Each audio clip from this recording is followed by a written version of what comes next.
Tonight, we're going to talk about the future of fishing.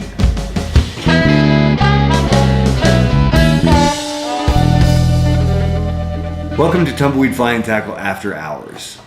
Oh my God, really? Now it's like a voodoo thing.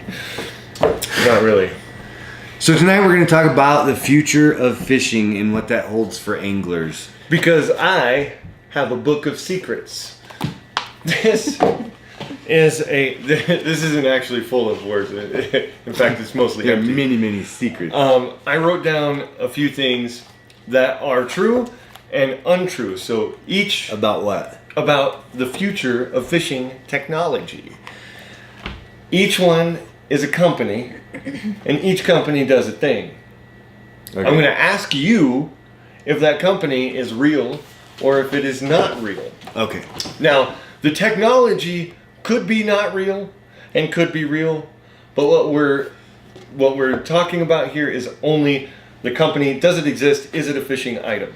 So you're not participating. I am not participating. Because you keep losing. When you lose twice in a row, you get immunity. That's what I'm saying. All right. So this is between me and Evangeline. Between Nate and Evangeline. The loser Gets to go pick crawdads. Where's your bucket? That is the punishment. They have to fill this bucket with crawdads. All about that. Hey, To eat. all about that bass. About that bass. We're gonna fill that up because we're planning on doing a big crawdad eating thing. Crawdad bowl. It's not a crawdad boil in New Mexico. Crawfish bowl. We're just gonna eat a bunch of crawdads.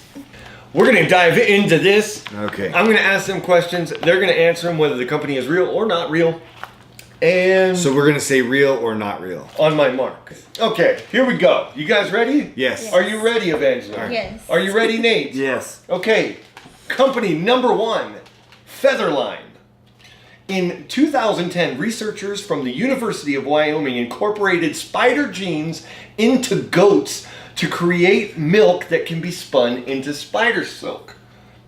I know this. Years later, Featherline created the world's strongest fishing line made from goat's milk. Give us a cue so we can answer it at the same time. And go. Real. True. Fake. What? I made that crap up. The goat's milk is absolutely true. Yeah, I know that. They did make spider silk from goat's milk. They actually have went from goats to alfalfa to yeast. So now yeast is the common spider silk farm. Weird. Yeah, because the yeast makes proteins, and they're starting to grow this for like building bridges and stuff like that. It's very stretchy. I don't think it'd be very good in the fishing world. Although with yeast, they can tweak the DNA a little bit and make the line stronger. Blah, blah, blah, blah, blah. There is, but there is a potential that could happen in our Thank God I lifetime. fished one type of line and that's it. All right, Crappie, 80-pound braid. number 2, Elite Oil Technology. Crap. Researchers in nanotech, this company has created a lubricant for fishing reels that uses nano bearings to create a friction-free surface to coat high-friction surfaces. We're talking real lube here. All right. Go ahead. False. Real. It is 100% true. That is All a right, real company. got a point. It's called Elite Oil Technologies. They use nanoparticles inside the oil. Wait a minute. Whoa. Back up. You made that whole first thing you made up. Mm-hmm. All right. Next one. What? G-rods. Okay. Graphene is a 1 molecule thick carbon material that is 200 times stronger than steel. I believe it was a 2x2 sheet of 2 meters by 2 meter sheet can hold a 4 kilogram weight, and it's 1 molecule thick. And 1,000,000 times thinner than paper. It is used in superconductors and for the exploration of space. G-Rods incorporates graphene and is the first into their rods to make potentially the world's strongest rods. Go ahead. Real. That's actually screwed up. No. It's actually the densest material known to man, isn't it? No, it is the lightest. One of the lightest. Okay. Graphene is a very strong material. They can make a graphene nanotube if it wasn't, too heavy to break itself from here to the moon and pull the moon into the Earth with it. Yeah, that's that strong. How do they know that? Because they know how much the they've tested nanotubes it, can duh. hold. But the moon's hollow. Okay, we're not talking about that future. Okay, By the way, I believe it all. and speaking of graphene, we're going to move on to Bigfoot, aliens, the hollow moon. we're going to move on to sprite angling. Sprite angling utilizes Sprite. Spright, as in Okay. nimble, quick, light. Utilizes graphene foam and nanotubes to create the lightest reel ever known to man, weighing in at only 7 ounces. They are stronger and lighter than any alloy reel. Go ahead. False. What'd you say? False. You guys got me on that. Well, I know that there's way lighter reels than 7 ounces. The technology exists. I should have guessed a different number. The That was technology, deduction. graphene and nanotube technology exists. They can actually mold it into a plastic-like product. Were you and it thinking is- prime numbers? And it is super light. 51. All right. Argo Technologies. We're still on the nanotube train here. Okay. Nanotubes filled with non-Newtonian fluid stitched together to form a single-use line for all weights. As you put more tension on the weight, the nanotube or the non-Newtonian fluid holds more strength. Oh, crap. Yeah, as more pressure is applied, the line becomes stronger. Okay. Argo Technologies. Go ahead. True. False. False. Son of a buck. If you filled a nanotube with fluid, it would leak out. Whatever. All right. Okay, the Dang next it. one. I do not want to pick crawdads. I hate that. N6. This is a new way of searching for fish. It uses nanobots that you pour into the water, and within hours, they locate and follow fish, and your fish finder is like a metal detector, and it picks up those fish, and it gives you a real-time view of your fish. So the nanobots attack the fish. Essentially, they follow just it. cloud the fish. They follow it. Yeah, they like Okay. make a halo around the fish or something. I could picture that, and it looks so cool. Go To ahead. get them, you put a magnetic buoy down, or a magnetic weight on a buoy down, and they all get attached to the magnet, and you pull them up. Okay, go ahead. True. False. It is 100% false. Good job, Nate. I want that to be true, though. That would- How cool would I that want be? that to be true. Dump in your little nanobots in there, and they're all. And then you dump a camera down there, and you get to watch them, and they're all. Beep. Like I said, the technology is there to do these things. Just not. We should do Not yet. that. We should so do All right. that. That would Somebody be needs to awesome. take that idea to the Shark Tank and see if they can Yeah. figure it out. Pitch nanobots for fishing. Dude, that's actually kind of a cool idea. Yeah, I like that idea. I'm all for that. You could get it I'd to- love to be that fish. You could get him to activate on Shrek stuff. Well, all it would do, because it wouldn't be a big enough thing. Like the bot itself wouldn't be big enough to actually do anything. It'd be like a single cell organism. Yeah, but what would you... The problem that you would have is, from what I've read about nanobots, is that at some point in time, they can become sentient. They'd have to check your boat for quagga mussels, zebra mussels, and nanites. I saw a Star Trek episode where Wesley Crusher let his nanites out, and it was bad. So, it was bad, man. Next, Zombait. So it brings dead bait back to life. A rechargeable robot that you can insert to the mouth of a bait fish that makes the fish swim again. Okay, what's it called?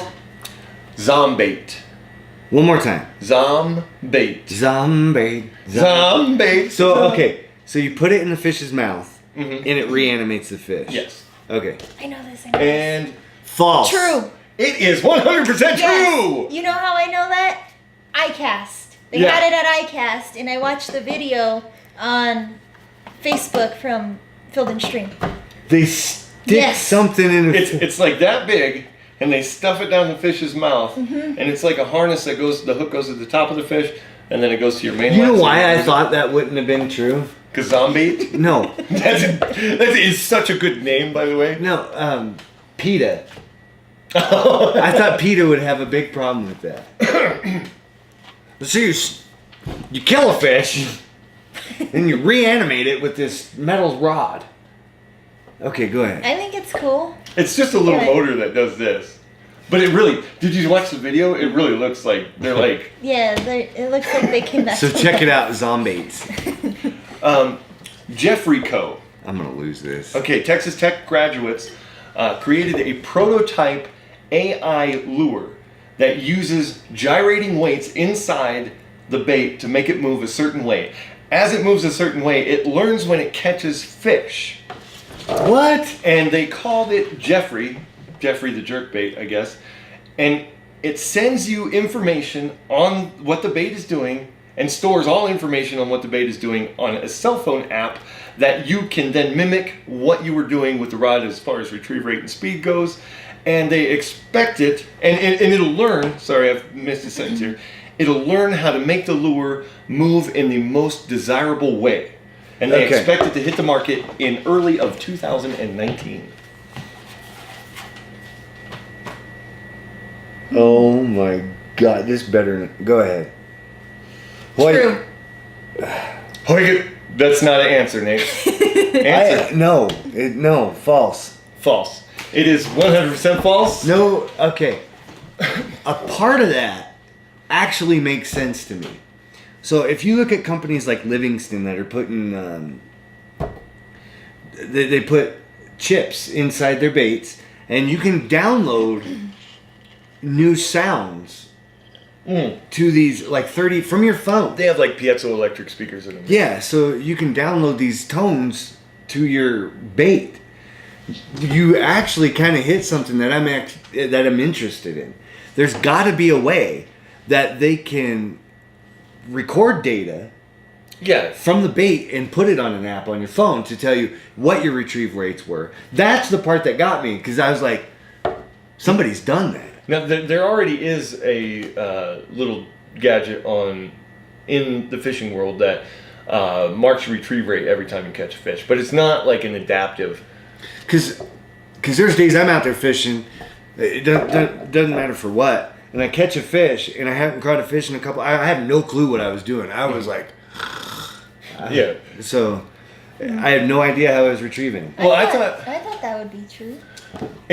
But all the technology to do that is there. Everything to do it is there. So one of you Texas Tech graduates, get on it.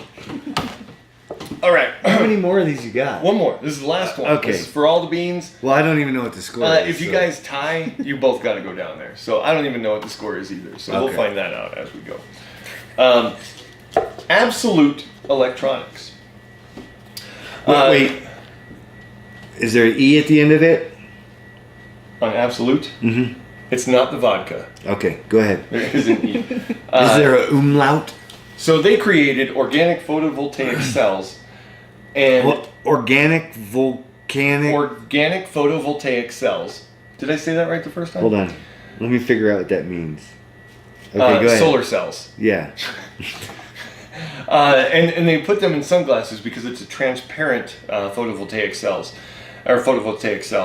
to charge devices like your cell phone with the app for Jeffrey Co. Oh, Can you repeat go ahead. I got it. Oh. Hey, she's gonna copy you right now. I don't No, care. I'm not. Go ahead. What do you want me to tell you again? Just go. No. They made sunglasses that collect solar light, turn them into energy so you can charge your phone while you're fishing on a boat. And go. False. Okay, the company is false, but the technology is 100% true. Comment below, let us know what you think the future of fishing is. In the description section, I'm going to leave links to all the real companies that I put out here, just so that you can go check them out and establish that they are real companies. We'll see you guys on. Hang on, let me bring that back. We'll see you guys on Friday. Friday. Wait, what am I doing? Oh, I already said the comment in the comment section. You can get an ending out of there somehow. Okay. Later. Bye. Bye.